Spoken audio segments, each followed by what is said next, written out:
2024 শিক্ষাবর্ষের ষান্মাসিক সামষ্টিক মূল্যায়ন কার্যক্রম পরিচালনার জন্য শিক্ষা প্রতিষ্ঠানসমূহের জন্য সাধারণ নির্দেশনা।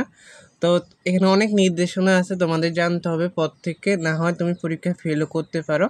তোমাদের 16 পৃষ্ঠার একটা কাজ করতে হবে, এগুলো আমরা জানতে হবে কীভাবে করতে হবে। তো দেখো, 1 নাম্বার, জাতীয় শিক্ষাক্রম 2022-এর আলোকে আগামী 3/7/2024 হতে বা থেকে 30/7/2024 পর্যন্ত 2024 শিক্ষাবর্ষের জন্য ষষ্ঠ থেকে নবম ষান্মাসিক সামষ্টিক মূল্যায়ন অনুষ্ঠিত হতে যাচ্ছে। মূল্যায়ন কার্যক্রম পরিচালনার সময়সূচি এবং বিষয়ভিত্তিক সর্বশেষ কোন অভিজ্ঞতা বা অধ্যায় পর্যন্ত ষান্মাসিক সামষ্টিক মূল্যায়নের আওতায় আসবে তা ইতিমধ্যে প্রেরণ করা হয়েছে। তার মানে হচ্ছে তোমাদের সিলেবাস, মানে কোন অধ্যায় পর্যন্ত আছে কোন বিষয়, হ্যাঁ, এটা বলা হয়েছে। আর পরীক্ষা 3 তারিখ থেকে 30 তারিখ পর্যন্ত চলবে। 2 নাম্বার, ষান্মাসিক সামষ্টিক মূল্যায়ন কার্যক্রম শুরুর পূর্বে অর্থাৎ আগামী 3/7/2024 তারিখের মধ্যে সম্পাদিত সকল বিষয়ের শিখন অভিজ্ঞতার পারদর্শিতার নির্দেশক সমূহ নৈপুণ্য অ্যাপে ইনপুট দিতে হবে। এটা শিক্ষকরা দিয়ে দিবে ইনপুট। তারপরে 3 নাম্বার, মূল্যায়ন কার্যক্রম চলাকালীন অর্থাৎ 3/7/2024 থেকে 30/7/2024 পর্যন্ত নির্দিষ্ট দিবসে মূল্যায়ন কার্যক্রম ব্যতীত ষষ্ঠ থেকে নবম শ্রেণীর কোনো শ্রেণী কার্যক্রম পরিচালনা করা যাবে না।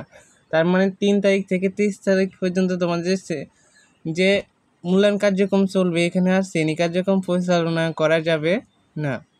4 নম্বর, প্রেরিত সময়সূচি অনুসারে নির্ধারিত দিনে একটি বিষয়ে মূল্যায়ন অনুষ্ঠিত হবে। মানে একদিনে একটা বিষয় হবে, অর্থাৎ নির্ধারিত বিষয়ের মূল্যায়ন কার্যক্রম নির্ধারিত দিনে শেষ করতে হবে।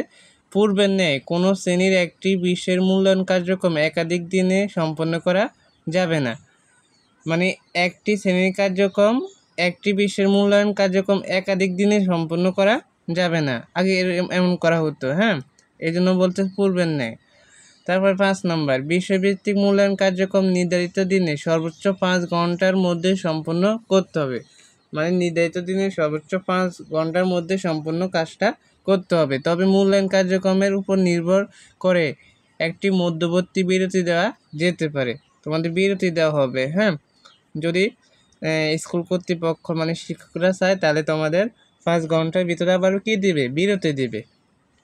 6 নম্বর, মূল্যায়ন কার্যক্রম হাতে কলমে, কাগজ এবং কার্যভিত্তিক লিখিত অংশ উভয় ধরনের কার্যক্রম আছে। হাতে কলমে কাজের জন্য প্রয়োজনীয় উপকরণ এবং লিখিত অংশের জন্য প্রয়োজনীয় খাতা শিক্ষা প্রতিষ্ঠান কর্তৃক সরবরাহ করতে হবে। মানে তোমাদের হাতে কলমে কাজের জন্য প্রয়োজনীয় উপকরণ এবং লিখিত অংশের জন্য যে কাগজটা দেওয়া হবে ওটা শিক্ষা প্রতিষ্ঠান কর্তৃক দেওয়া হবে। তারপরে 7 নম্বরে বলা হয়েছে, দেখো 7 নম্বর খুবই ইম্পর্টেন্ট। এখানে তোমাদের 16 পাতার একটা কাজ করতে হবে লিখিত অংশে। তো 7 নম্বর বলা হয়েছে, বিষয়ভিত্তিক মূল্যায়নের উপকরণে বৈচিত্র্য রয়েছে যা বিস্তারিত মূল্যায়ন নির্দেশিকায় উল্লেখ করা থাকবে। মূল্যায়ন কার্যক্রম পরিচালনার জন্য শিক্ষা প্রতিষ্ঠান কর্তৃক উপকরণ সরবরাহের জন্য সাধারণ নির্দেশনাসমূহ নিম্নরূপ। তো এখানে দেখো মূল্যায়ন কার্যক্রম, তারপর উপকরণের উদাহরণ আছে। মূল্যায়নের কার্যক্রম হাতে কলমে কাজ, এখানে উপকরণের উদাহরণ হচ্ছে শিক্ষার্থী সংখ্যা বিবেচনায় পোস্টার তৈরির জন্য সাদা রঙিন কাগজ, সাইন, পেন, কাঁচি, আটা বা গাম ইত্যাদি এগুলো লাগবে।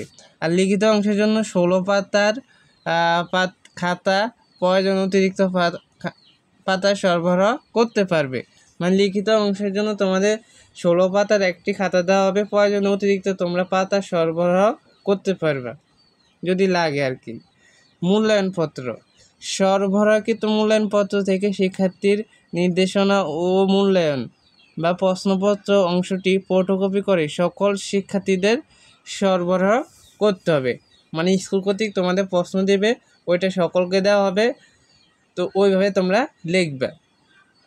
তারপর 8 নম্বর, উপকরণ সরবরাহের ক্ষেত্রে যেন মনে রাখতে হবে কোনো উপকরণই যেন ব্যয়বহুল না হয়।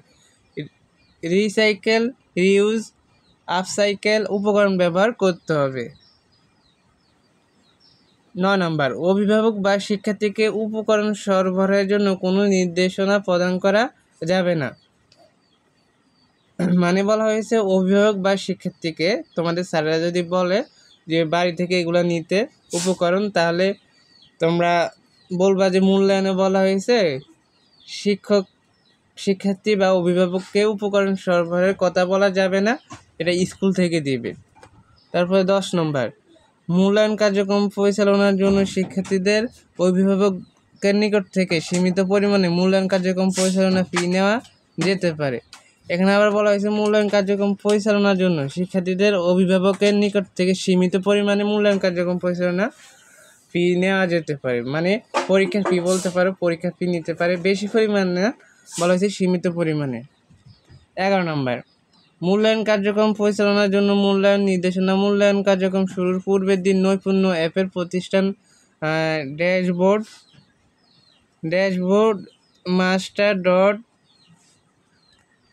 এখানে আছে niyopurno.government.bd এবং সংশ্লিষ্ট অধিদপ্তরের ওয়েবসাইটে পাওয়া যাবে। বিষয়ভিত্তিক মূল্যায়ন নির্দেশনা মূল্যায়ন কার্যক্রমের সময়সূচি অনুসারে নির্ধারিত দিনের পূর্বের দিনে পাওয়া যাবে। এটা আবার পড়ি আমরা, মূল্যায়ন কার্যক্রম পরিচালনার জন্য মূল্যায়ন নির্দেশনা মূল্যায়ন কার্যক্রম শুরুর পূর্বের দিন নৈপুণ্য অ্যাপের প্রতিষ্ঠান ড্যাশবোর্ডে এবং সংশ্লিষ্ট অধিদপ্তরের ওয়েবসাইটে পাওয়া যাবে। মানে কী কী নির্দেশনা করতে হবে, এটা পরীক্ষা আগের দিন দিয়ে দেবে প্রতিটি বিষয়ের। বিষয়ভিত্তিক মূল্যায়ন নির্দেশনা মূল্যায়ন কার্যক্রম সময়সূচি অনুসারে নির্ধারিত পূর্বের দিনে পাওয়া যাবে। তারপর 12 নম্বর, মূল্যায়ন নির্দেশনায় শিক্ষকের জন্য করণীয় শিক্ষার্থীদের জন্য করণীয় মূল্যায়নপত্র শিক্ষকের জন্য পর্যবেক্ষণ চেকলিস্ট এবং মূল্যায়ন কার্যক্রম পরিচালনার জন্য বিষয়ভিত্তিক উপকরণের বিবরণ থাকবে। তারপরে 13 নম্বর, ষান্মাসিক সামষ্টিক মূল্যায়ন কার্যক্রম পরিচালনা শেষে শিক্ষার্থীর অর্জিত পারদর্শিতা রেকর্ডের ভিত্তিতে নৈপুণ্য অ্যাপে পারদর্শিতার নির্দেশক পিআই নির্দিষ্ট সময়ের জন্য মধ্যে ইনপুট দিতে হবে। তো এই 13টি নির্দেশনা দেওয়া আছে এখানে। তার মধ্যে গুরুত্বপূর্ণ নির্দেশনা হচ্ছে তোমাদের 16 পাতার খাতা দেওয়া হবে। অতিরিক্ত তোমাদের প্রয়োজন অতিরিক্ত পাতা সরবরাহ করতে পারবা। অনেক নির্দেশনা দেওয়া আছে। পরীক্ষা 5 ঘন্টা হবে, 5 ঘন্টার মধ্যে আবার বিরতি দেওয়া যাবে, আর নির্দিষ্ট বিষয় কাজ শেষ করতে হবে, অনুদিন করা যাবে না। এগুলো হচ্ছে বেশি আসল নির্দেশনা। তো আশা করি তোমরা ভিডিওটা দেখে অনেক উপকৃত হয়েছে। আমরা অলরেডি কয়েক বিষয় সাজেশন দিয়ে দিয়েছি তোমাদের, আজকে অনেক বিষয় সাজেশন দিব, তাই সবাই চ্যানেলটি সাবস্ক্রাইব করে রাখার ভিডিওটি শেয়ার করবে। ধন্যবাদ সবাইকে।